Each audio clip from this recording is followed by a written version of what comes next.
Hey, what's up, everybody? Welcome back to Voices from the Mausoleum, and welcome back to Found Footage Fridays, the series where we talk found footage on a Fridays. Angel did not almost forget the name of the show again. That's never happened to me. I don't know what you're talking about. And we're back talking found footage with my co-host, Mike and Serial. Now you got me laughing. Hi, viewers. Happy Found Footage Fridays. Hope you're having a great Friday, and I hope it's even better now that you're listening to us. These episodes don't get edited. This is who we are. This is who we are, and like we always say, we are professionals. Professionals. That's got to be a t-shirt idea. Speaking of, I do have a found footage t-shirt thing I'm working on. I'm working on the font to tweak it, but I have a new t-shirt idea based on something related to, of course, you, because we talked about you. I told you briefly it was going to be something related. So hopefully we'll have that coming out soon. Actually, maybe even by the time this is finally released, because we got a screener for a pretty, I would say, what is it called when people are looking forward to something? I can't talk. Anticipated. Highly anticipated. Highly anticipated. See, Mike's here for the language. He tells me what the words to say and the names of movies. Now we just got to get him to tell me the names of the shows. So, So we have a great relationship with this filmmaker, and we are always very excited to get screeners from them. If you know the show, if you know us, this will not come as a surprise. We got a screener to see the upcoming, by the time this is released, it will be released, Horror in the High Desert 4, Majesty. It does not have, at this point in time, does not have a formal synopsis. So I'm going to summarize without spoilers.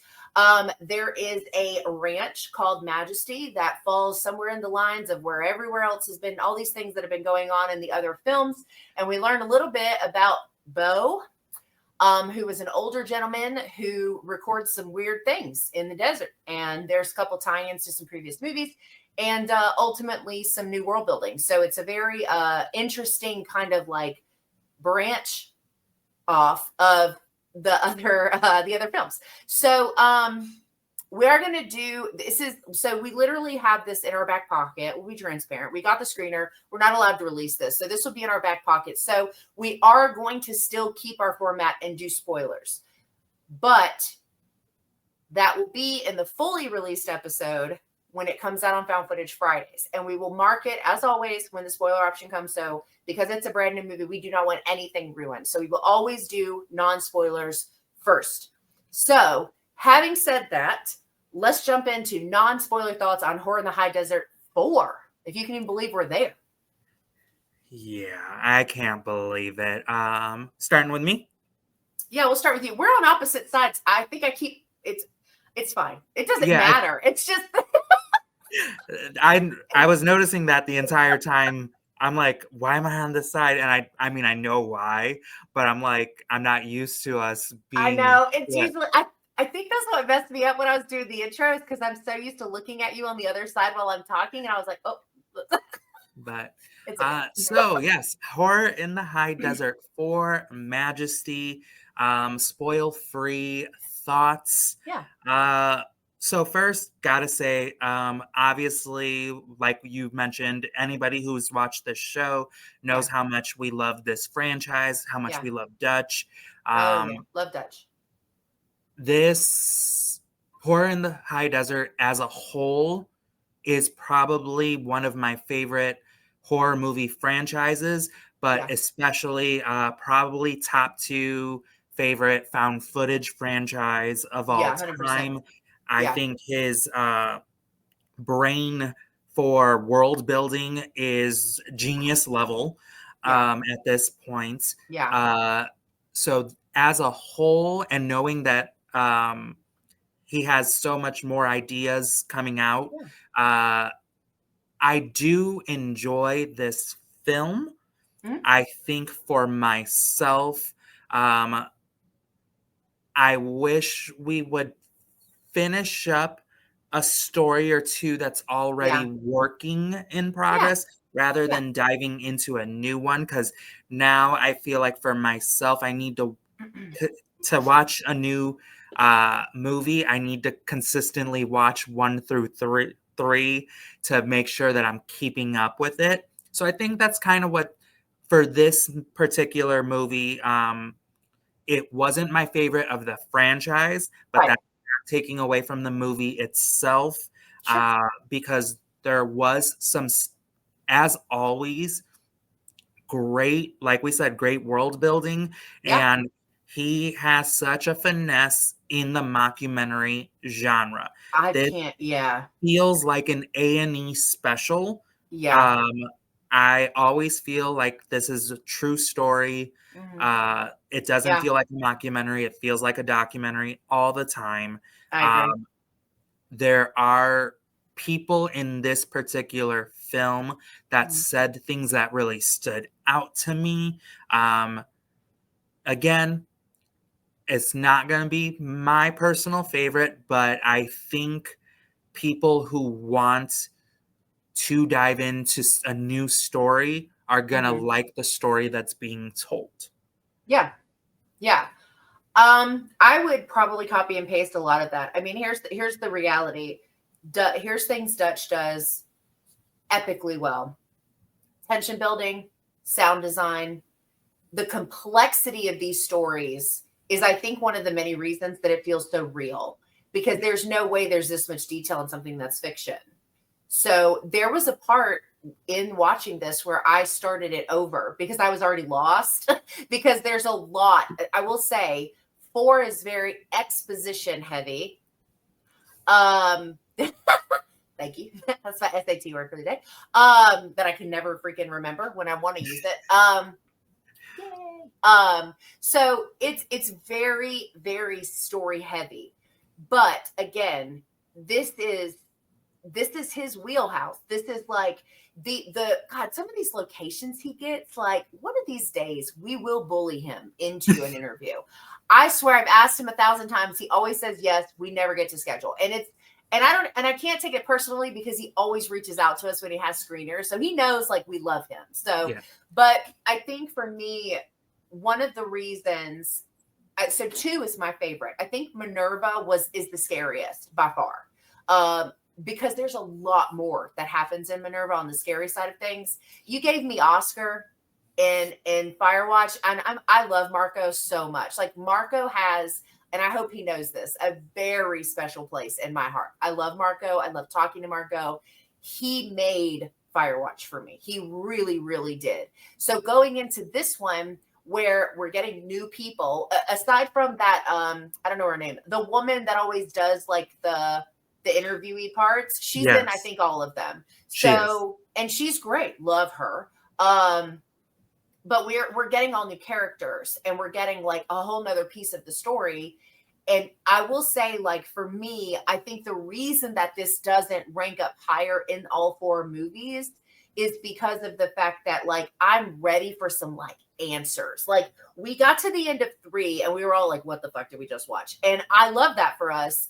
I really was hoping to have some answers in 4, and instead we got probably what I would say some more questions. Having said that, the engagement in this is incredible. I was completely engrossed in this. I was invested.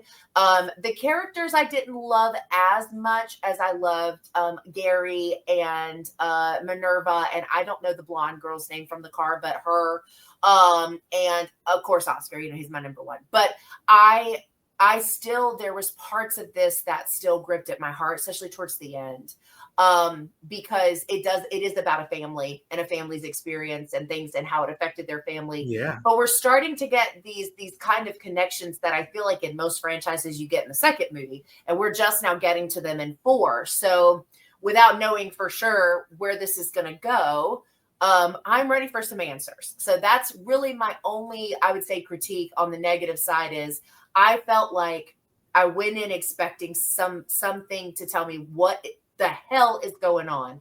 And instead we got something new, which I still really enjoyed and really loved, because it's all the things that he does. There's these gritty scenes, and they're used, and they had to have used an actual, like, what are they called? I forgot those types of cameras, but they had like that looks so realistic, that type of from, like, you know, way back days. Anyway, but and you know, the way that it's written, the pieces of the story, these are all things that Dutch is a master at. He does this incredible job of storytelling, whether it's your favorite or not. So that's really my only negative was I'm ready for some freaking answers. Like, Dutch, you gave us this crazy ass curveball at the end of 3, and then you're like, yeah, we'll just move on from that. And I'm like, damn it. But even like to that point, he does with each movie, there's a big part, and we still don't have the answer to it. And I'm just like, I'm with you where it's like, I've said over and over, Dutch, you can give me 80 of these. And I will watch everyone.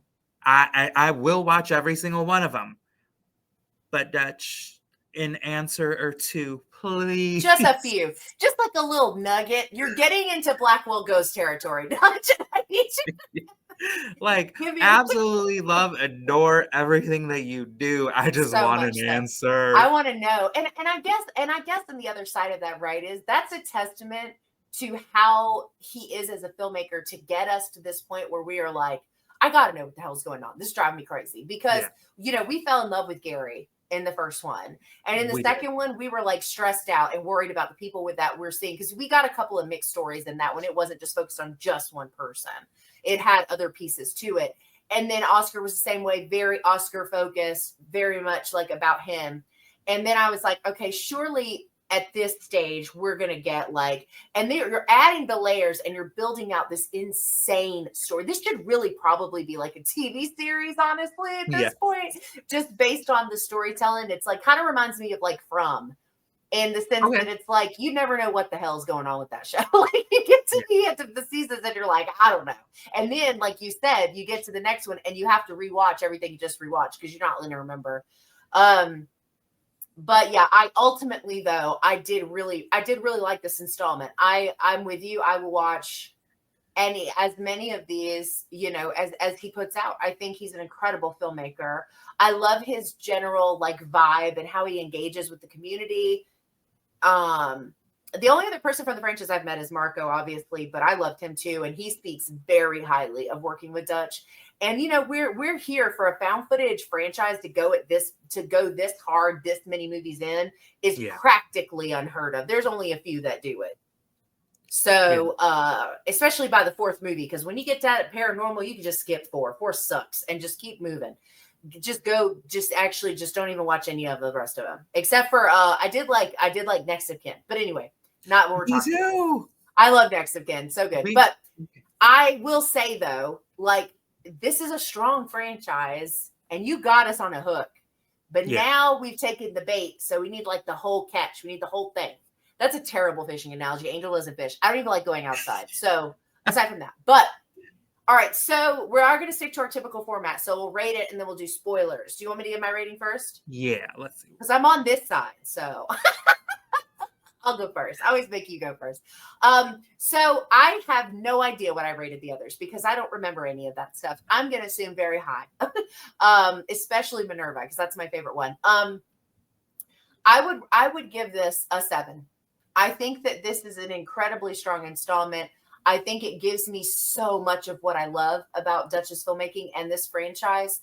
There's just that adding without giving any more, like just a little bit. Like you said, I just need a little bit of understanding because I think there's a way to do that and still keeping us scared and engaged. I don't think we need to be spoon-fed it by any means, but that's where I would put it. I would put it at a 7. I'm pretty sure I've given the other ones 9s, 8s, 9s, something like that. I really love the first one, so I might have even given that one a 10. But I would put 4 at a 7. That's where I would put it. I love that, and I'm gonna give it a 6.5 because I do agree with you, but also don't at the same time of the being spoon-fed thing. Because you're ready. You're like just. I'm the person where I'm like, I don't have a nice big wrinkly brain.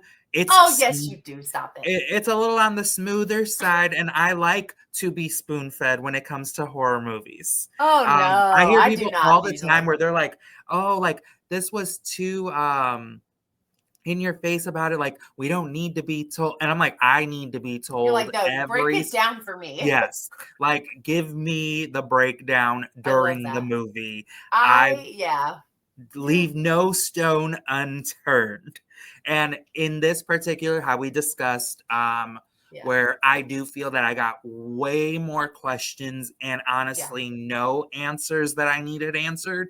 So now I'm a little bit again in the like, all right, with this particular, we're number 4 in a franchise. I have to rate it just slightly lower because I feel that where we're at, I need more of the questions answered than before we get into more questions. Yeah, like what are those things? What are they? I think. Well, I'll get to it in spoilers. I have a prediction, but I'll wait until we get to spoilers. And we talked about this off air, and I'm gonna bring it up. Again, and this is this is not shade to other filmmakers whatsoever, but this is just how much we love this franchise, that even though we're saying like for us it's might be on, in regards to the franchise, one of the like weaker components here, it is still really high up there in the found footage world. I said, we talked about this a little bit yesterday on the phone, and I was like, I mean, or maybe it was a voice note. I don't know. We talk all the time, but it was like, even this being where it is, it's still 100% better than 90% of the found footage movies that we consume. Yeah, so, I absolutely agree. That's why, and I just want to put it out there for people who are listening. Again, we may be saying like this one wasn't our favorite of the franchise, but that just goes to show how strong this franchise is. Yeah, because I mean, we were over the moon when Dutch randomly messaged us and was like, hey, this is top secret, but I got you a screener. Like, it's a big deal. And we don't take it lightly, just in case at all. Dutch is watching and he's like, you're not getting any more screeners. Don't do that. I will tell somebody and you will get in trouble. Don't you do that to us. But I think it's this was a great movie. And I know this probably sounds so shitty, but I think people who've seen the others can sort of at least get in this headspace of like, if this were a movie that was not 4 in the franchise, and this was the first movie that was related at all, right? This would have been like a 10 probably. You know what? Strictly because that's a really good point. We're at a point in viewership where we're ready to know more and we're getting new things. So we're learning more technically, but we're not sure how it all fits yet. And I think if this was a standalone and not number 4 in the series, that's all about the same thing, I think this gets a higher rating because it is a really great movie. There were parts of it that had me like, oh Lord, like unsettled. There are parts that were creepy. The sound, I cannot say this enough. Dutch's like sound design, out of this world. It really pulls you in and scares you, and that's not an easy task anymore when you've seen as many horror movies as we have. So it's really great. So, but I do think that's worth mentioning that if this was a standalone, this would get a higher rating because it's a great movie. So I just, we want to make sure. This is my worry stone. I can't help it. It gives me something to fidget with. I'll really be fidgeting with it tomorrow when you record with Silent Hill. Anyway, unrelated. Okay, so let's do spoilers and we'll wrap up. So, all right, I'm going to start spoilers by asking you, what was the scariest moment for you in this movie? Easily for me, and it will get me in any freaking movie, the doll. The doll! The freaking doll. When he's like, okay, go ahead. There is, so, because this movie, and I asked you before a few days ago, like, which one was your favorite installment? Because I had an idea, and I had an idea of how you would like this movie or not. Because I feel like if your favorite was 1, you loved 3. And if your favorite's 2, you're going to really like this. I agree. And with that being said, because I think 2 and this one had a lot more tension, where 1 and 3 was all about the build up to one big scare. This had multiple scares, multiple tension scenes, and the doll scene, they were teasing you. You. And then they hit you with the doll, and then they hit it with you again, and then they teased you again. And I was just like, I need this scene to be over. Okay, so the scene, that part of it, I do have another moment that really made me like, ooh, but that's what you're talking about, that segment with the doll.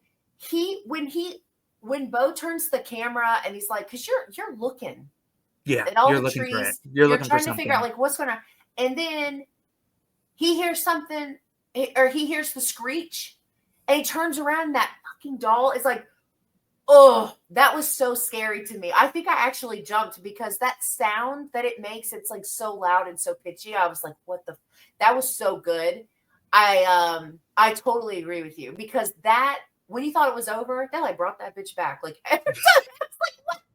That was really good. And unlike, I have to say, he's also very good at creating unique scare experiences, because that's not necessarily something he's done that exact way in previous films. So I totally agree with you. The other one that got me is towards the end, when Bo is in his house, and you hear the sounds, and then his light outside comes on, and you see the shadow, and then he goes like back to the kitchen, and that's when he runs into like whatever it is that he's running into. That setup reminded me so much of Minerva, when he's got the camera, the rescue guy or the firefighter, whatever he was, he's going down. There's like that section where he's going down the stairs, and we see it, but he doesn't see it. It takes a second for Bo as a character to recognize that that's something in front of him. And then he reacts, and it like cuts it. And I was like, son of a bitch. Like, that was good. I really, really liked that a lot. But I see what you're saying, though, because I think I said in my review with Firewatch that it did remind me a lot more about 1, because Gary is what we were in it for in 1. And I felt like Oscar is who we were in it for in 3.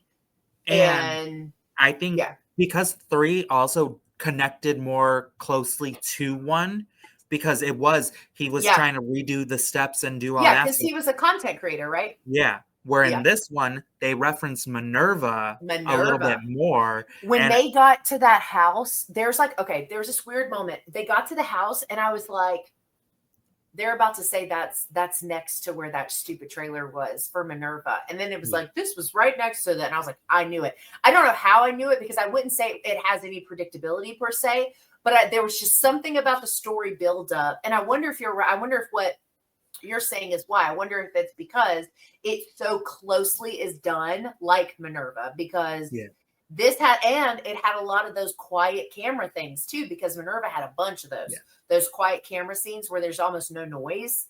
There's a lot of those too. I would be very curious to find out from Dutch, like, how intentional each installment is to a particular other one, because I'm like, 1 and 3 are my favorites, whereas I hear a lot of people love 2 a lot. And 2 is the favorite because particularly they're like, I found it to be scarier. There was more tension. It was busier. And I'm like, I loved 1 and 3 because I get the emotional connection far more. And it takes me to that one final scare that is so big to me. And I love it because I'm like, again, and with 2 being your favorite, I kind of understand it, because it kind of takes me back to Godzilla -1. I don't want no emotion in Why do you keep finding ways to bring this up? That's not necessarily okay. First of all, you know what I was thinking as you were saying that? Not Godzilla -1, but I was thinking when you were saying that, the other thing that probably resonated a little different with me is that both of the main victims in Minerva are women. Mm-hmm. And I feel like men are probably fine. No one cares. You'll be fine. You know what I mean? So it's one of those things where it feels, what's the word? I don't know if this is the right word. It feels more predatory when it's women. There's just something about that for me as a woman that feels worse or more because that's like me, you know what I mean? Yeah. And so it's like when I watched Poltergeist for the first time, and even though I didn't have blonde hair, I was like, that little girl's me. Like, we're the same age. Like, that's scary, you know? And so being a woman and like her being in that trailer by herself in the middle of freaking nowhere because of that crazy shit with the college, which but aside from that, but like I think that's another reason that one was so like, you know, for me personally, because it was two women alone in the middle of nowhere. And this happens to women in the middle of nowhere in real life. They don't turn into trees, but, or I don't know, maybe they do. Who knows? But you know, it is like that. But I think with this one, I think the kind of connection for me with this one, because this one didn't have female victims, was the family storyline. I mean, you like when it got to the part with the wife's dying letter to Bo, I was like, I had like tears in my eyes. I was like, I cared about that. And it's weird because I don't know that I did before that emotionally. Yeah. I was just like, this guy's crazy out here recording this shit. Like, I don't know what he's doing. He's not making content for YouTube. So what is he doing out here? You know? Anyway, I digress. But yeah, I think it's an interesting thought that it's 1 and 3 and 2 and 4. And my last thing, like with this particular movie, Majesty, and it's just another testament to Dutch's ability to really sell a character and emotion to his stories, is there was a part, and again, it's also a way that makes why these feel so real, is he makes his characters very believable and relatable. He does. When Dolly was speaking, because everybody, like, viewers, basically this whole ranch and the whole area surrounding is basically haunted. Like, crazy shit has been happening for so long. A long ass time. And it's been basically like people saying, well, why didn't you leave? Why didn't you, like, I would have just got up and left. And that's what we all think all the time. And is so, like, because oh, we're not in the situation. Going to happen. And I loved her response of saying, we're ranchers. We can't just pick up and go to a city job, to an office job. We can't just pick up and go. Yeah, and they said that I believe she says that the ranch had been in the family for so long because she says, oh, we didn't even talk about the corporation. Quick overview of that, because that was like a whole other thing I was not prepared for. When that guy in the green leaf suit stood up, I was like, I swear to God, if that's one of them, I'm going to be so disappointed. I was so relieved to find out that it was just a regular human hiding in camouflage because they were trying to take the ranch, because they want whatever's connected to that mine. So the two new things in this are the mine that we see, the opening, and whatever the hell is in it, and its connection to the other parts of the land. And then this company, Manticore, which is not Mantis. What is that's from something. That's from a show or a movie. I'm about to look it up. Manticore is from what is that? Onward. Onward? Is it really? Yeah, the Manticore. It's I don't remember. It's a beast. A Manticore is a mythical creature. Oh, Manticore is the name of the company that's trying to get the stuff from Jurassic World too. That's why I know it. From Camp Cretaceous. I love our thoughts. Disney's Onward, Jurassic Park. Dinosaurs. Everybody knows who we are, I think, at this point. It's not going to shock anybody. Mantis. Yes. Not Manticore. That's an evil company trying to steal dinosaur DNA. Mantis is this company that owns like a lot of that land, and they want the ranch. And she even says, going back to what you were saying about the connection to them being ranchers, like this is their life. She says they came back with these astronomical numbers. And my dad was like, because Bo, the person who's filming most of the film pieces that we see, is her dad. And she's a little girl when this stuff was filmed. She was a grown up, I guess. She wasn't a little girl, but she's a little girl through some of it. But then when he started recording that, she was older, I think. But anyway, so Mantis is trying to buy the ranch to get the rights to that mine and all the land that's around it, which I'm assuming is tied into what is going on, because that came out of left field. I didn't know. I was like, Mantis. And then they're like the railway thing. And I'm like, what? And so, but that's what she said. She said, but that's he was never going to sell that. That was our family. That was our life. That was everything to us. He was never going to get rid of it, no matter what they offered him.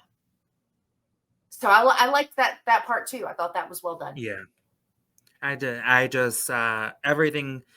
The more we talk about it, the more I'm like, you know what? Yeah, it's really good. If we're not thinking of it as the fourth installment, it's such a solid movie. It's such a great movie. Please, if you've gotten this far in the review, please know that our 6.5 and a 7 are really 9.5 and 10s. If this was a movie outside of the fact that it's the fourth, because Dutch is an incredible filmmaker. Yeah. He knows what he's doing.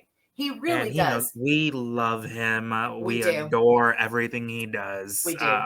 And I'm grateful that we have people making franchises like this in the subgenre that we love, because it's not only great movies, they're great found footage, mockumentary style movies. And he is someone who has a lot of passion for that as a subgenre.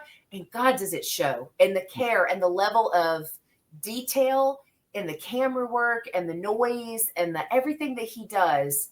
It's so intentional. And then you be listening to these people talk about this storyline, and you're like, is this Dateline? What am I watching? Like, it gets so involved. And I mean that in the best way. So absolutely agree. Yeah. So, make 10 more of them. Just don't forget to send us the screeners. I like to watch the screener, do a review, and then pay to rent it, so he gets the money back. Oh yeah, I'll buy them. I'll rent them. I promote, tell everyone it's worth the rental. We need a physical release of these. I know, that would be incredible. See, I don't collect physical media. I would buy the physicals of these for sure. Like, I want a box set. A cool box set. Yeah, I was just going to say that. I took the words right out of my mouth. So, Dutch, add that to your to-do list. Your super fans demand it. Physical releases. So, yeah. Well, any other thoughts on spoilers before I take away the banner? No, that's it. That's what I got. I'm not going to completely trash the end. There's a little nugget at the end, but I don't think we should say what it is. I think people should. I don't either. Just if you know, you know. If you have not seen this, again, we won't be able to release this. We don't know how long it's going to be. But whenever we get to release this, it will be because the film is out. Let us know what you think of this franchise. Let us know, how did you feel? Were you 2 and 4 or 1 and 3? Did you feel what was the scariest moments? What do you hope? If there are future projects, what do you hope that we get from them? We'd love to hear your thoughts. And if you have any theories already on what you think is gonna happen, I'm dying. Please put it in the comments. DM us. I'll even take that. Theories. I want to talk about it. Yeah, because I've got some thoughts. But I got a new thought that's swirling. Yeah, the manticore. Mantis thing got me thrown into a whole. I'm like, which again, testament to filmmaking, because if you walk away from a movie not giving a crap what's going to happen next, it didn't do its job. The fact that we're even contemplating, well, what else? What could this mean? What could this mean? This isn't a spoiler because it doesn't really contain any story. There's a piece of paper, I don't know if you noticed this, but it had numbers written on it, and I almost screenshotted the scene to be I wonder if this is something. The Blackwell Ghost has trained my brain to look at movies differently. But anyway, so thank you, Dutch, so much for letting us watch this and for trusting us with a screener. We know that filmmakers hold those very near and dear, and people abuse it. And we just want you to know that we really do appreciate it. And make more movies. Take our notes. Make physical movies. Do all the things. Okay, cool. Yeah, all the things. Just do all the things that we said. You could pause and write it down if you need to. Anyway, thank you guys so much for hanging out with us on this episode of Found Footage Fridays. If you have not, please go check out these movies. You will not regret the time that you spend with them. Go give Marco Paris some love over on Instagram. He's on Instagram. We've interviewed him. He's been on for Influential. I consider him a friend of the channel. He's such a nice guy, and his performance as Oscar is up there with Gary for me. They were just, he's an incredible person. And I love what he has to say about filmmaking and in general. Anyway, so thank you guys again so much for hanging out with us episode of Found Footage Fridays. We hope you have a good rest of your weekend. Enjoy your weekend. Mike and I will see you next Friday.